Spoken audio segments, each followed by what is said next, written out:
따라 하시죠. 기도의 향기.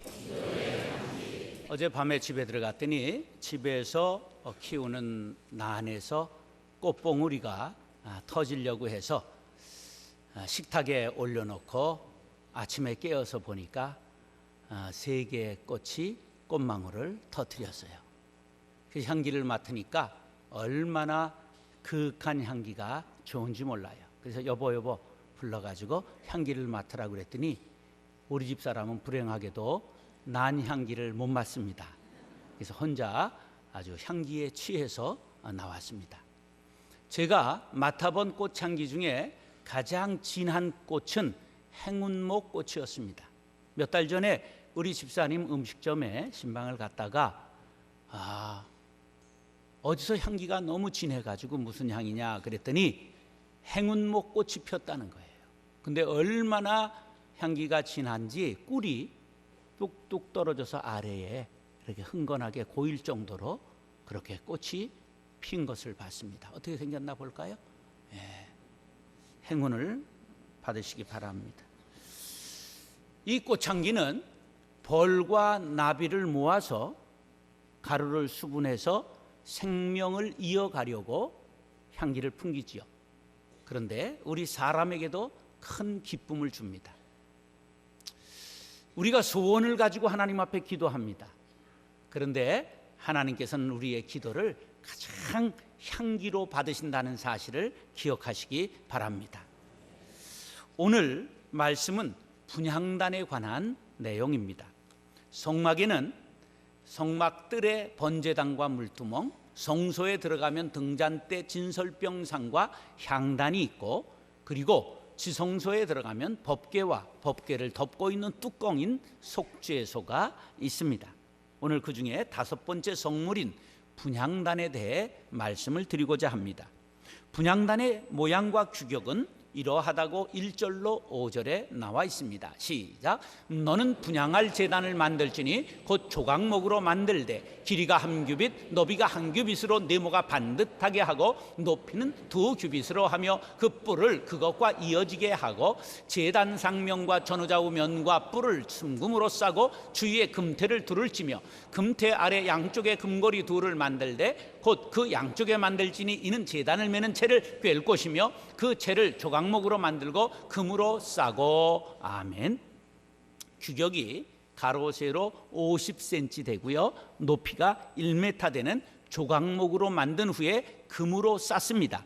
그리고 항상 이동용이었기 때문에 꿰을 채를 만들어 저렇게 채를 꿰어 놓은 그러한 모양입니다.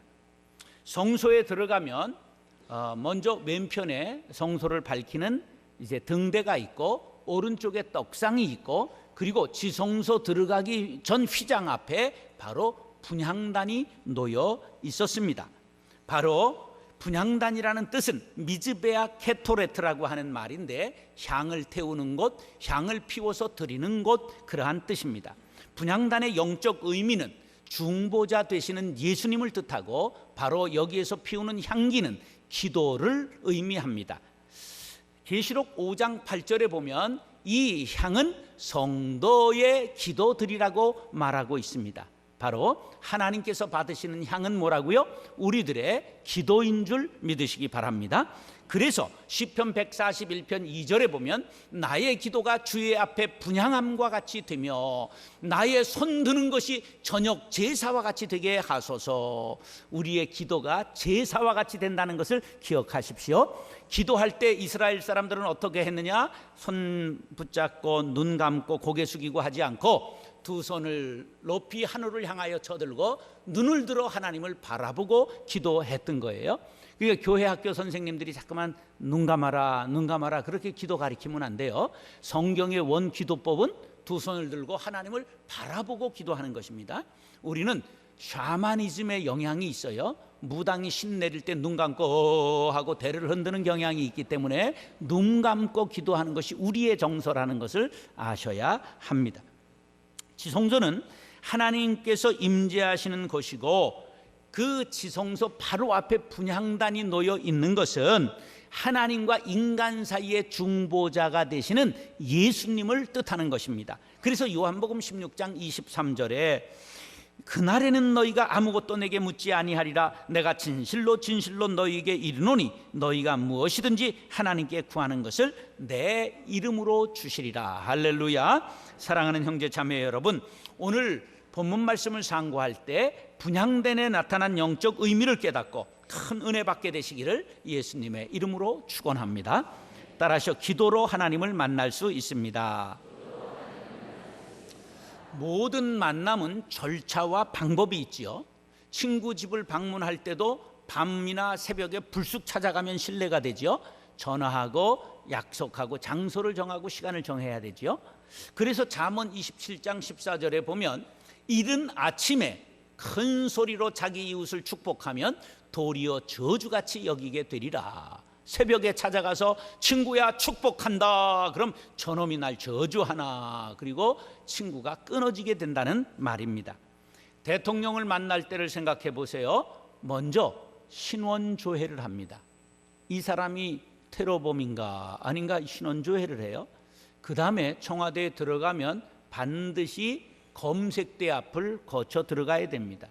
그 다음에 의전을 담당한 분들이 이렇게 교육합니다.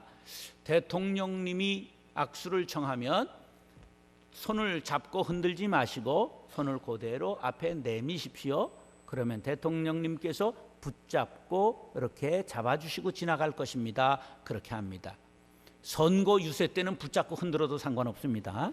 네, 일단 대통령이 되면 큰일 납니다. 그냥 가만히 내밀고만 있어야 됩니다. 그리고 자리에 앉을 때도 먼저 앉으면 안 됩니다. 앉아 있다가 대통령이 입장하면 전부 일어서야 됩니다. 그리고 나갈 때도 대통령이 나가신 다음에 전부 뒤에 서 있다가 따라 나가야 합니다. 이런 모든 만남에는 방법과 절차가 있지요. 만왕의 왕 되신 우리 하나님을 만나는데도 절차와 방법이 있는데 결코 어렵지 않아요. 어떻게 된다고요?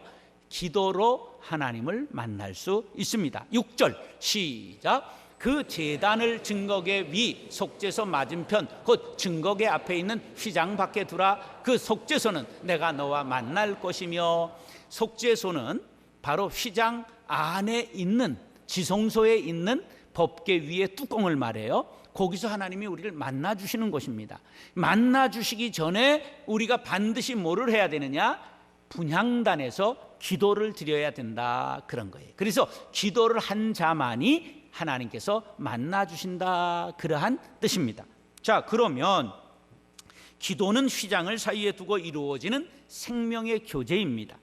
하나님을 만나기 위해 드려야 될 두 가지 기도가 있는데 하나는 회개 기도, 또 하나는 중보 기도입니다. 우리가 두 가지 기도를 하나님 앞에 드려야 되는데 무슨 기도라고요? 회개 기도, 중보 기도 두 가지를 드려야 된다는 것을 말씀하고 있습니다. 죄인인 인간이 거룩하신 하나님께 나아가려면 죄를 전부 회개해야 합니다. 세례 요한이 광야에서 제일 처음 외친 소리가 회개하라 천국이 가까웠느니라 하는 말씀이었고, 예수님께서도 사역을 시작하시면서 처음 외친 소리가 회개하라 천국이 가까웠느니라 말씀하셨습니다. 하나님은 회개하는 자를 만나 주십니다. 다윗을 거룩한 임금이라고 말합니다. 성군이라고 부르지요. 그가 그렇게 추앙받는 것은 깨끗하고 흠이 없고 거룩하게 살아서가 아니라 우리보다도 더 악한 죄를 지었습니다. 그의 충직한 신하 우리아가 전쟁터에 나가 있는 사이에 아내 바세바를 범하지요. 그리고 그것을 은폐하기 위하여 우리아를 전쟁 깊은 전선에 투입해서 죽게 만드는 죄악을 범했습니다. 그럼에도 불구하고 나단 선지자가 바로 내가 죄인이라고 지적할 때에 무릎 꿇고 통회했는데 얼마나 간절하게 회개했는지 시편은 이렇게 말씀합니다. 눈물로 내 침상을 띄우며 내 요를 적시나이다. 얼마나 뻥이 셉니까? 아니, 눈물로 침상을 띄웠다니 홍수가 났습니까? 장마가 왔습니까? 배를 띄웠다는 거예요. 눈물로. 그 정도로 간절하게 회개했기 때문에 눈이 침침해졌다고 말하고 있어요. 그래서 하나님께서 그 회개를 받아주시고 그에게 다시 죄를 사해 주셨다는 것이죠. 바로 우리가 깨끗하게 사는 것이 중요한 것이 아닙니다. 무엇을 하느냐가 중요한 것이 아니라 하나님 앞에 얼마나 회개했느냐가 문제라는 사실을 기억하시기 바랍니다. 하나님께서는 바로 우리를 기도할 때 만나 주십니다. 두 번째 기도가 중보 기도입니다. 중보 기도는 성숙한 신앙인이 드리는 기도입니다. 분향단은 중보 기도하시는 예수 그리스도의 모형입니다. 하나님과 인간 사이의 유일한 중보자는 예수 그리스도이십니다. 지상에서 올라가는 모든 기도를 예수님께서 접수하셔서 하나님께 올려드린다고 로마서 8장 34절에 이렇게 말씀합니다. 누가 정죄하리요? 죽으실 뿐만 아니라 다시 살아나신 이는 그리스도 예수시니 그는 하나님의 우편에 계신 자요 우리를 위하여 간구하시는 자시니라. 아멘. 이 중보기도의 은혜로 구원받은 성도들에게는 중보기도의 사명이 주어졌습니다. 중보기도가 뭡니까? 도움을 필요한 사람들을 위해 자격을 갖춘 사람들이 두 가지 자격이에요. 하나는 내가 중보 은혜로 죄사함 받았다. 예수님의 중보의 은혜를 깨닫는 것이 하나요. 다른 하나는 내가 회개한 사람이라야 자격을 갖추는 것입니다. 그런 사람들이 하나님께 간구하는 행위를 중보기도라 말하는 것입니다. 창세기 18장에 보면 소돔과 고모라를 하나님께서 멸해버리시기로 작정하지요. 그때 조카 롯이 거기 살고 있기 때문에 아브라함이 하나님 앞에 간절히 기도합니다. 하나님, 의인들을 어떻게 죄인들과 함께 멸하시려고 합니까? 50명만 있으면 용서해 주시겠습니까? 그래, 그러마. 그랬더니 아무리 찾아봐도 안 되겠으니까 좀 디스카운트 해 주십시오. 그래서 45명. 근데 45명이 안 될 것 같으니까 40명, 30명, 20명, 10명까지 깎았지만은 10명의 의인이 없어 소돔과 고모라는 멸망했습니다. 그때 아브라함의 기도를 들으신 하나님께서 소돔과 고모라에서 조카 롯의 가족은 떠나게 하셔서 살려주십니다. 할렐루야. 이게 중보기도의 위력이지요.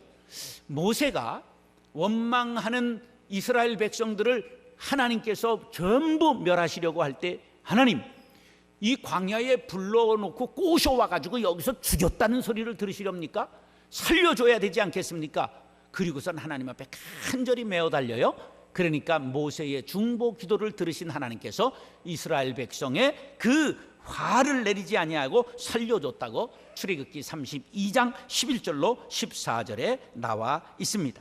사무엘 선지자는 백성들을 위하여 중보 기도를 쉬는 것을 죄라고 말하고 있습니다. 사무엘상 12장 23절 시작. 나는 너희를 위하여 기도하기를 쉬는 죄를 여호와 앞에 결단코 범하지 아니하고 선하고 의로운 길을 너희에게 가르칠 것인즉, 부모로서 자녀들을 위하여 기도를 쉬는 것은 뭐라고요? 죄라고 하는 것을 알아야 합니다. 중보 기도는 진정으로 거듭난 성도들의 의무이자 권리입니다. 그래서 우리 교회는 이렇게 늘 힘을 들여서 중보기도 카드를 매달 발행하는 것은, 이게 각 부서의 기도 제목을 전부 모으는 것이요, 선교사들의 전부 메일을 받아가지고 이 기도 제목을 받아서 이거 만드는 겁니다. 이 간단한 작업이 아니에요. 이 한 달 동안 자신의 기도를 여기에 기록하시고 꼭 함께 기도하여 하나님의 보좌를 움직이는 기도의 용사들이 될 수 있기를 간절히 바랍니다.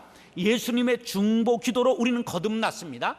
자신의 문제뿐만 아니라 타인의 문제를 가지고, 공동체의 문제를 가지고 기도할 때 하나님이 우리를 만나 주신다는 사실을 믿으시기 바랍니다. 사랑하는 형제 자매 여러분, 회개 기도와 중보 기도로 하나님을 만나게 되시기를 중보의 모범이 되시는 예수님의 이름으로 축원합니다. 따라서 항상 기도해야 합니다. 교회법에는 모든 회의를 시작할 때, 모임을 시작할 때 기도로 시작하고 기도로 마쳐야 된다고 말합니다.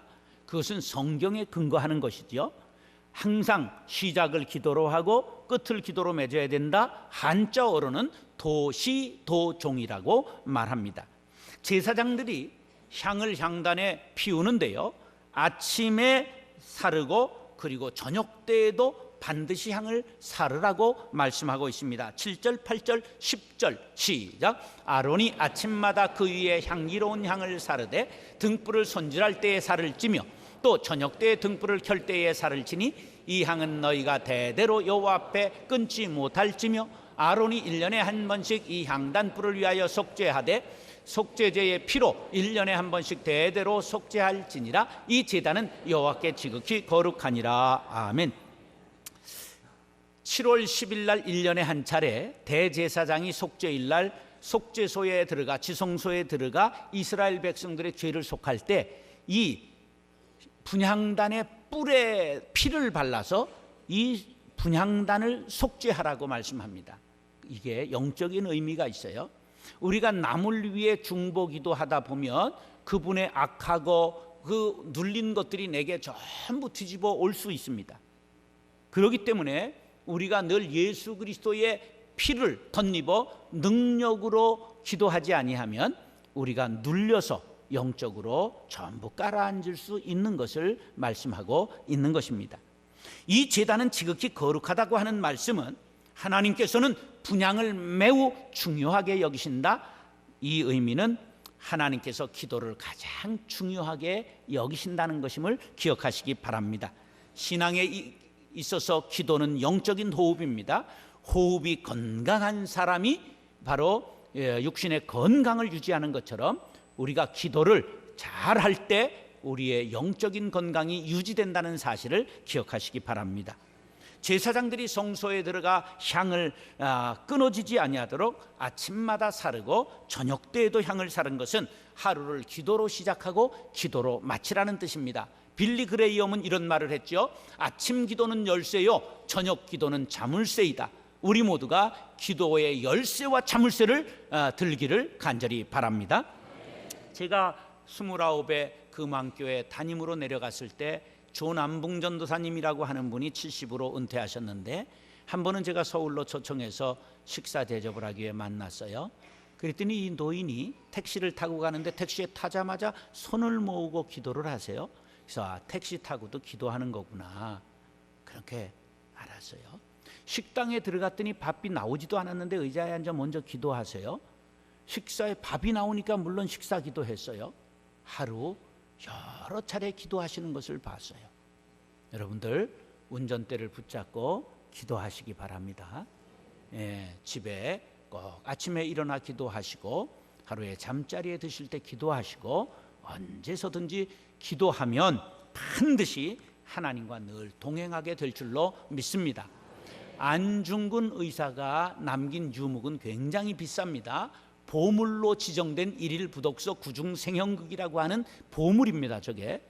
그런데 저게 뜻이 무엇이냐 하면 성현들의 말씀을 하루라도 읽지 않으면 내 입에 가시가 돋아서 사람들을 찌르게 된다, 그런 말씀이에요. 우리가 잠시라도 기도하지 않으면 내 입에서 독이 나오고 칼이 나와서 흉기가 되는 것이지요. 우리가 늘 기도로 시작하고 기도로 마칠 수 있기를 간절히 바랍니다. 그래야 마귀의 괴기를 물리치고 영적 전쟁에 승리합니다. 건신하라, 깨어라, 너희 대적 마귀가 우는 사자같이 두루다니며 삼킬 자를 찾나니. 사자의 밥이 되지 않으려면 뭐 해야 된다고요? 항상 기도하라, 쉬지 말고 기도하라. 우리 모두가 쉬지 않고 기도해야 됩니다. 에베소서 6장 18절 시작. 모든 기도와 간구를 하되 항상 성령 안에서 기도하고 이를 위하여 깨어 구하기를 항상 힘쓰며 여러 성도를 위하여 구하라. 여기 기도에 관한 단어가 5번 나온다는 걸 기억하시기 바랍니다. 저거 전에 성경에는 무시로 기도하라 그랬어요. 나훈아의 무시로가 아닙니다. 이거는 무슨 뜻이냐? 시도 때도 없이 수시로 기도하라는 뜻입니다. 기도는 하나님의 능력을 내 능력으로 초인하는 것입니다. 기도는 하나님의 뜻을 구하고 그 안에 거하게 되는 행위입니다. 나는 비록 약하지만 기도하면 강하신 하나님의 능력이 내 능력됨을 믿으시기 바랍니다. 그리고 성령 충만하게 됩니다. 분별력을 얻게 되고 통찰력을 얻게 될 뿐만 아니라 지혜자가 됩니다. 성결하게 되므로 죄악에서 떠나게 되는 것입니다. 기도하지 않는 박사보다 기도하는 할머니가 더 지혜롭고 기도하지 않는 골리앗보다 기도하는 다윗이 용맹한 법입니다.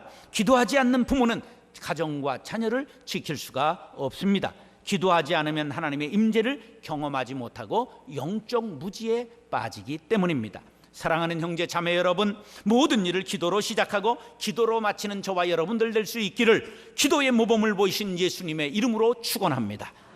따라서 예수님의 이름으로 기도해야 합니다. 대제사장 아론의 첫째 아들은 나답, 둘째 아들은 아비후인데 이들이 아론 대제사장을 도와서 제사를 집례합니다. 아론이 죽으면 이들이 대제사장이 되는 것입니다.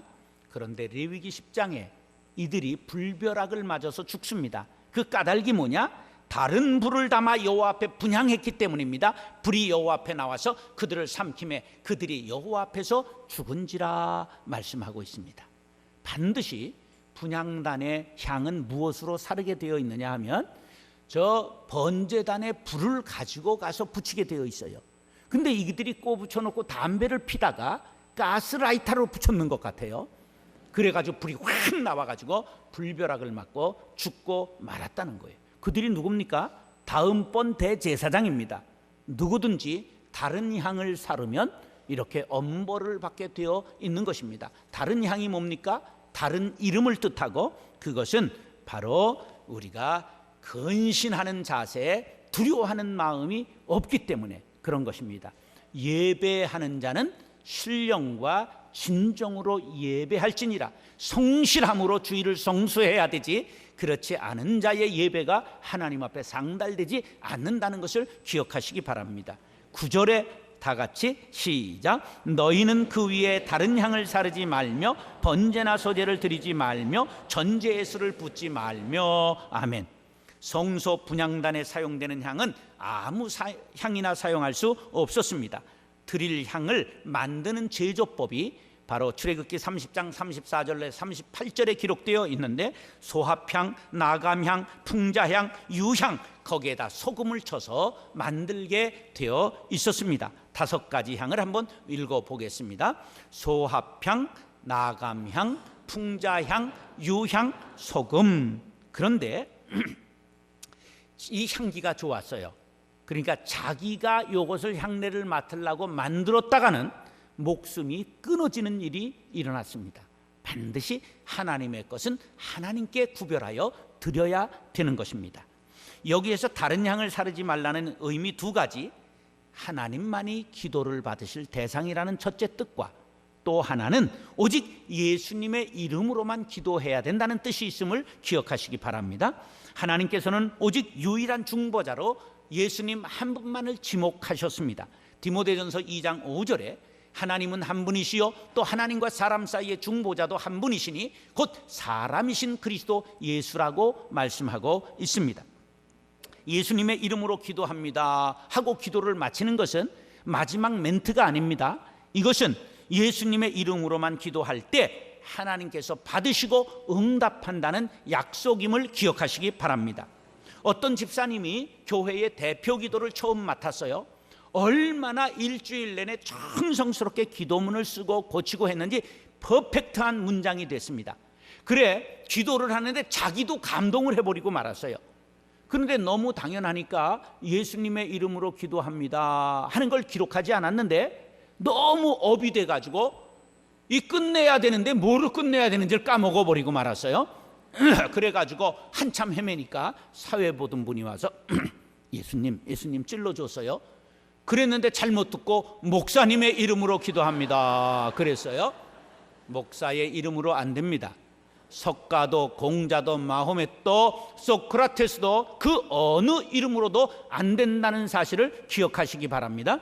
사도행전 4장 12절 시작. 다른 이로서는 구원을 받을 수 없나니 천하 사람 중에 구원을 받을 만한 다른 이름을 우리에게 주신 일이 없음이라 하였더라. 아멘. 다른 이름으로는 기도할 수 없습니다. 그것은 하나님을 망령되게 일컫는 행위입니다. 오직 예수 외에 인간의 중보자가 없음을 기억하시기 바랍니다. 사랑하는 형제 자매 여러분, 분향단에 다른 향을 피우면 안 됩니다. 기도할 때 다른 이름으로는 안 됩니다. 오직 예수 그리스도만이 우리의 유일한 구원자요 중보자가 되십니다. 하나님께서 예수님 귀하신 이름으로 올리는 기도를 받아주신다는 사실을 믿고 예수님의 이름으로 아침마다 저녁마다 기도로 시작하고 기도로 마칠 수 있는 신앙인들이 될 수 있기를 예수님의 이름으로 축원합니다.